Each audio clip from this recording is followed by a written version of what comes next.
এই ট্রেকটা হলো হরকিদুম। সত্যি বলছি, এটা আমার জন্য একদম অন্য রকমের একটা অভিজ্ঞতা ছিল। শুধু পাহাড় আর নদী দেখাই নয়, মনে হচ্ছিল নিজের সঙ্গে সময় কাটাচ্ছিলাম, নিজের ভাবনাগুলোকে আরো গভীরভাবে বুঝছিলাম।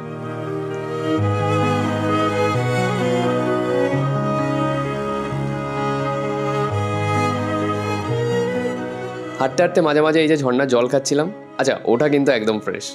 আর খেতে খেতে মনে হচ্ছিল সব চাপ আর না বলা কথাগুলো কিছুটা হালকা হয়ে যাচ্ছে। এই পথে আমার সঙ্গী ছিল ডগস। ও পাশে হাঁটছিল আর বারবার মনে করিয়ে দিচ্ছিল এই জীবনের ঝঞ্ঝাটেও কিন্তু আমরা একা নই।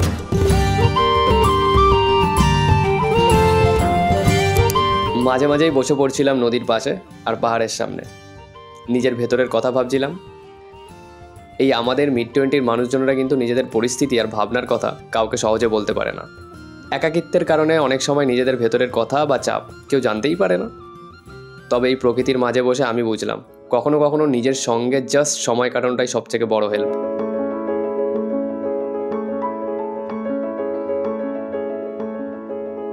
আমাদের জেনারেশনের এই টাইমের জীবনটা কিন্তু অনেকটা কনফিউজিং।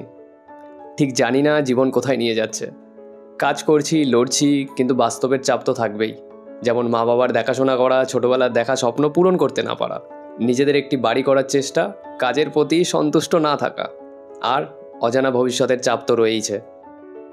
কিন্তু এই যাত্রায় একটা কথা বুঝলাম, যদি আমরা নিজেদের ভেতরের দিকে তাকাই, নিজেদের বুঝতে শিখি, নিজের অনুভূতিকে মানতে শিখি, তখনই আসল শক্তি আসে।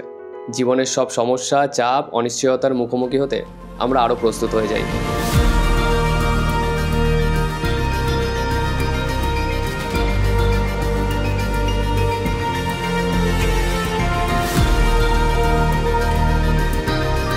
এখন যখন কলকাতায় ফিরছি বা বাড়িতে, ঠিক জানি না পরবর্তীতে কি করব, কিন্তু আমি বদলেছি।